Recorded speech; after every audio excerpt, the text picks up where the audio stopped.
napapanahong issue sa larangan ng politika, showbiz, tatalakayin, hihimayin, re-reaksyonan ng Che Guevara TV.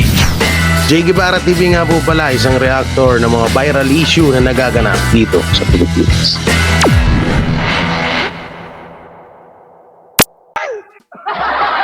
So, ibig sabihin, speaking of Kibuloy, alam na natin kung sino to. Siyempre, ang bago kong paborito na reaksyonan, Sir Jake, shoutout. Ang bago kong paboritong reaksyonan, walang iba kundi si Mike Pedler Fake News Abi. Aba, pahaba ng pahaba pangalan mo rito sa akin, Mike Abi. Mike Pedler Fake News Abi. Hindi lang pala mga senador na tagapagtanggol ni Kibuloy ang sumusuporta talaga sa kanila from day one until now. Tapos, Kasi diba may mga senador, 4 yung identify at lumantad na sila ay pabor. Kay tapos, Kibuloy, huwag arestuhin dahil nga sa kaibigan at may utang na loob. lagyan mo konti Okay. acting. Nakababang kailan, pero senador ng Republika yan, bahala na kayo. Okay. Pati Sige. pala PNP. Ay, grabe. Ang aking tingin dito, opinion, tila yung PNP ay hindi rin gumagalaw sa kailang obligasyon, trabaho, bantay. Stop. Paano mo masasabi, Mike Abi, na isa yung opinion ang sinasabi mo? Una-una, hindi ka gumagamit ng salitang words na di umano. Ha, Mike Abi? Na pinoprovoke mo dyan sa video mo na ang PNP ay kakampi ni Kibuloy. So ito, shoutout po dyan sa PNP Davao. Sinasabi po ng isang vlogger na may pangalan pong Mike Abi na dating kasamahan po ni Pastor Apollo Kibuloy sa SMNI na kayo po daw ay unang-una ay takot kay Kibuloy. Pangalawa po ay kinokontrol po daw kayo ni Kibuloy. Pangatlo ay sinasabihan niya po kayong mga lutang. Mga takot kay Pastor Apollo Kibuloy. So PNP Davao, papayag po ba kayo na ginaganito-ganito lang kayo ng isang fake news peddler na vlogger? Papayag po ba kayo na binabastos-bastos lang po kayo? Paano po yan kapag may mga nakakapanood po nito ng mga kabataan? Baka mamaya tularan po ito na sinasabihan ng mga kapulisan na may pinapanigan. Dapat aksyonan nyo yung mga ganitong mga klaseng bunganga ng mga fake news peddler na vlogger. Biro nyo, sasabihan kayo na hawak kayo sa leeg ni Pastor Apollo Kibuloy. Sasabihan kayo na kumakampi kayo kay Pastor Apollo Kibuloy. Samantalang isa kayo sa mga tigapagpatupad ng batas. Tapos sasabihan lang kayo ng isang fake news vlogger na palaging ulo lang ang pinapakita dahil may hawak-hawak na script para hindi makita sa camera. Baka mamaya po mga mahal nating kapulisan diyan sa Davao bumaba po ang tingin ng kabataan sa inyo dahil sa pinaggagawa ho nitong vlogger na to. Hindi naman po tama yan na mamalit-maliitin niya kayo at sinasabihan po kayo na takot kay Pastor Apollo Kibuloy.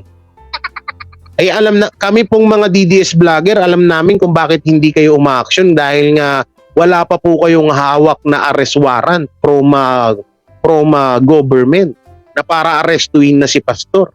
Ano po ba tong pinagsasabi nitong vlogger na to?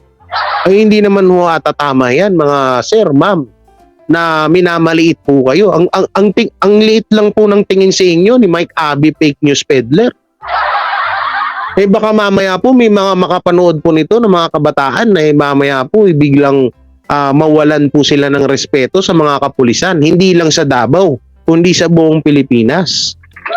Kaya dapat po inaaksyonan nyo ito. Kasi ilang vlog na po ni Mike Abi na lagi niya pong minamaliit ang mga kapulisan. Ito po, hindi ko po sinasabi to para paniwalaan din ng mga kabataan na maging mababa ang tingin sa mga kapulisan. Pero sana naman po mga PNP sa buong Pilipinas, especially dyan sa Davao, winawalang niya po kayo nitong vlogger na to. sinasabihan kayo ng mga mahihina at kontrolado ni Pastor Apollo Kibuloy. Kailangan actionan nyo po ito. Wait lang, may nag-chat. Sino yung nag-chat sa akin? Basahin ko lang yung chat ni ni boss Ay, sana. Basahin ko lang yung chat may nag-chat sa akin si boss. Copy. Naka-live ako. Naka-live ako.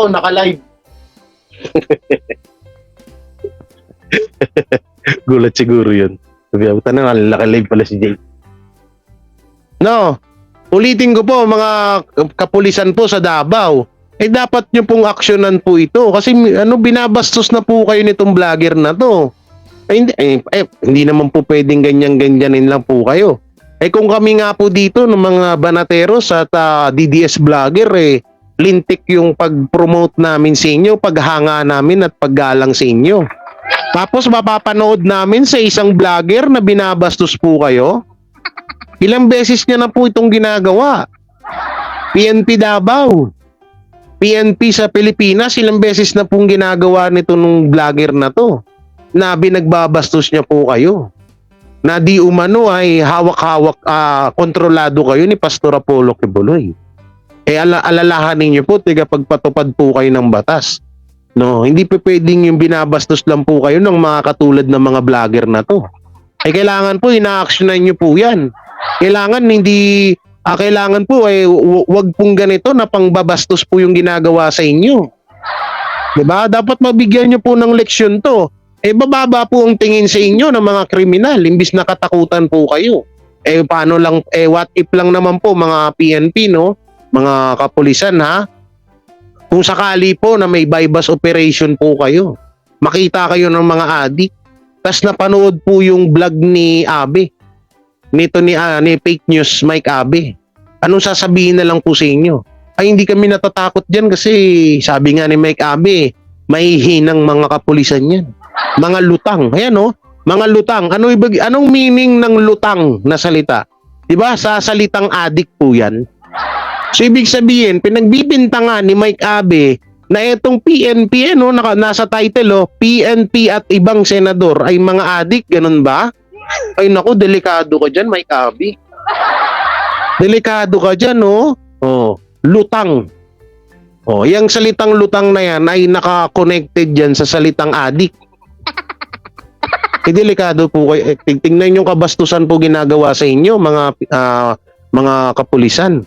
Sinasabihan po kayo ng ganyan. Papayag po ba kayo na sasabihan kayo ng ganyan ng isang vlogger na nagdabog sa SMNI? Ako po, hindi ako papayag May warrant of arrest. Kung saan nagtatago, saan naglalagay ito para sa oras na lumabas yung warrant of arrest at makarating sa kanila, madali nilang ipatupad, ulihin. Hindi pala ginagawa ng Davao. Kasi yun...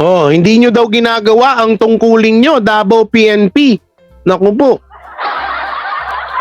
Paninirang puri po ito, laban po sa inyo. Kay Ma'am Wilma, shoutout po. Paninirang po, kay Panda, shoutout. Paninirang puri po ito, PNP Davao. Na ganito po yung sinasabi ng isang vlogger sa inyo. Dapat nyo pong aksyonan ito. Oo, bababa po ang tingin sa inyo ng mga tao, lalo na yung mga tiga Davao dyan. Sino po ba yung sino yung leader ng PNP Davao? Dapat niyo po aksyonan to kasi ilang beses niya na pong ginagawa to laban ho sa inyo. Sinisira niya po yung magagandang respeto na binibigay ng tao sa inyo. Yung mataas na respeto na tingin sa inyo ng mga tao ay pinapababa po nito ng isang vlogger na to na kulubot na din ng muka. Sorry. Hindi ko man lait No? Paano po ba yan? Okay naman po sana na magbigay ng opinion. Pero kasi, ang sinasabi niyang opinion ay rekta pong patama ho sa inyo. Na pinupukaw niya po yung mga tao na ang PNP Davao ay walang kwenta. Yan po yung ibig sabihin niya sa mga video niya. Dapat nyo, aksyonan nyo ito kasi baka mamaya gayahin po ito ng ibang vlogger. Kayo din po ang niyan. sinisira niya po ang pangalan ng mga PNP. Dapat aksyonan nyo na to.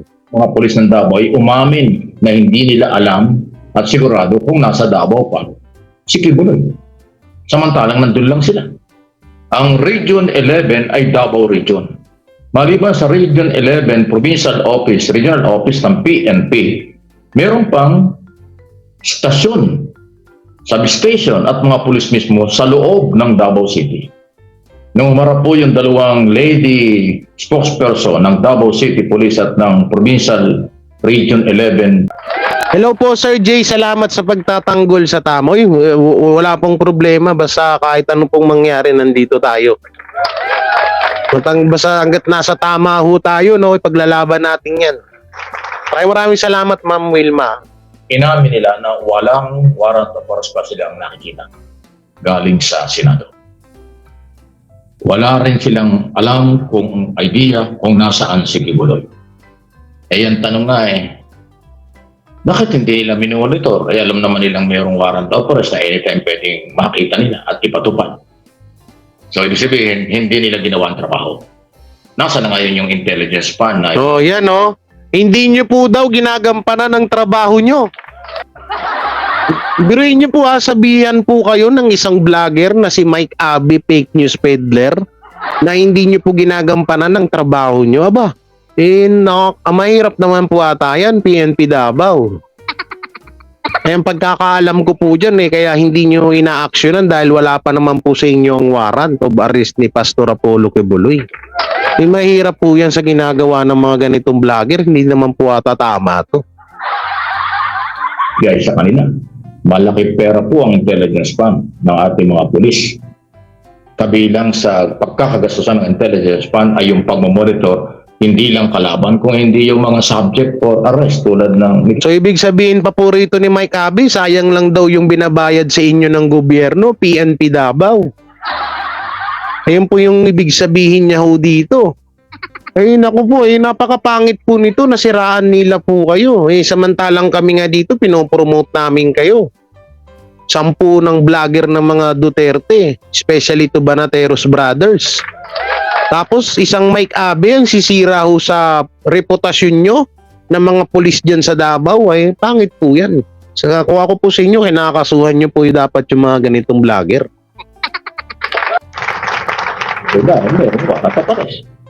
Ayun, so mukhang malakas ang impluensya ni Kibuloy at saka po nung mga senador sa PNP. Oh. Kaya Sinasabi niya pa po na parang binabayaran po kayo. PNP Davao, sinasabi niya po dito na parang hawak-hawak po kayo ng mga senador na nakakampi ni Pastor Apollo Kibuloy at kayo ng mga PNP. Aba po pangit po yan. Ano po pag marinig to ng mga kabataan tapos ganyan yung maging ganyan yung maging tingin sa inyo ng mga tao? Diba? Sinabi niya, mukhang hawak po kayo ng senador na kampi kay Kibuloy. At mukhang hawak po kayo ni Kibuloy. So wala naman siya sinabi na di umano. No? Wala ho siyang sinabi. Baka sakaling burahin niya po itong video na to, nandito yan sa live natin, ha? Oo, anytime na kailangan nyo, ipapasa ko po sa inyo yan. Sinasabi niya ho dito na parang binabayaran po daw kayo ng kampo ni Kibuloy at ng mga senator. So sino po ba yung mga senator na yun? So additional kaso ulit ng mga senador. So Senator Robin Bato, Amy Marcos Bongo, Cynthia Villar, pinagbibintangan po kayo ni Mike Abby na etong mga PNP Davao daw ay hawak ninyo or binabayaran nyo. Matinding pangbibintang po ito. Nangailangan nyo pong aksyonan to, mga senator. Hindi po karapat-dapat kagaya po nung sinabi ko sa mga PNP, baka lumiit po yung tingin sa inyo ng mga tao na kayong mga senador ay nagbabayad pala kayo ng mga pulis. Galing sa bunganga niyan. Dapat agapan nyo po ito.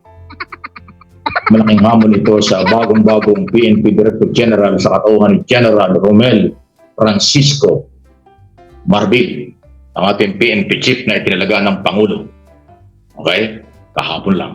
Para pangasiwaan. At nangako naman si General Marbil na iba ang gagawin nila. At gagawin ang trabaho ng PNP, ipapakita nila. To serve and protect. Kasama na dyan ang mga pag-i-issue, pagpatupad ng mga warrant of arrest galing sa korte, kung ano mang korte, ano man, at sino man ang may kaso, at yung pati sa Senado. Lahat yan, trabaho ng pulis. Nilinaw na ng Malacanang na ng anong araw pa yan. Basta may warrant of arrest, PNP ang magpapatupad nito.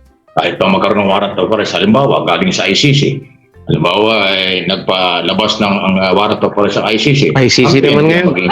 Kung sino ang natapulihin. ICC. So, ganun din po sa mga warrant of arrest na galing sa Senado o sa ating local or national court dito sa ating bansa o maging international court. Ganon ang posisyon ng pulis. Okay.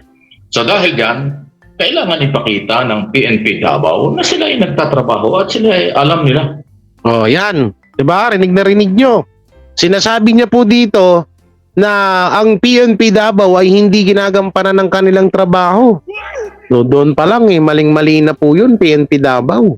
Napaka-bastos na po nito. Kaya dapat talagang aksyonan nyo tong mga ganitong vlogger. Hindi nyo dapat hinahayaan na ganyan-ganyanin lang po kayo dyan. Subject for arrest under warrant of arrest na si Kibuloy kung saan ito naglalagi. Saan siya madalas? Sa Davao City or nandun sa, although yung Davao, yung barangay Tamayong sa Davao City, nasa bundok yon, pero yun Davao, napakalawak ko kasi ng Davao City hanggang bundok, Davao City pa rin. Nasa Davao City pa ba? Doon lang naman Hindi naman pupunta na. O nandiyan ho sa may Davao del Norte kasi meron siyang hotel dyan sa Davao del Norte, sa may Samal, Mount Samal. Sa tabi ng dagat, meron doon, nakarating ako ilang beses doon. Meron siyang hotel doon. Napakaganda hotel, may helipad pa. Doon na lumilipad doon yung kanyang chapter natin. Gawin yata. So, doon lang naman yan Davao City at Davao del Norte, yung Mount Samal, kasi nandun nga yung isang kanyang property. Pero hindi alam ng Davao kung nasaan. Baka daw naalabas, wala na sa Davao region. Naloko na. 2 linggong mahigit na yung warrant of arrest. So, ang tanong, hinahanap ba nyo o hindi? Malamang hindi. Kasi hindi nyo alam kung nasaan. Yan, malamang daw, hindi, di ba? Yan, rinig na natin sa kanya yan, ha? So, grabe, no? Kaya PNP Davao, kailangan nyo mapanood to. Kailangan nyo aksyonan tong mga ganitong vlogger kasi sobrang paninira po sa pangalan ng mga kapulisan po ito. Kaya dapat hindi nyo i-tolerate yung mga ganitong mga pag-uugali ng mga ganitong klaseng vlogger or tao.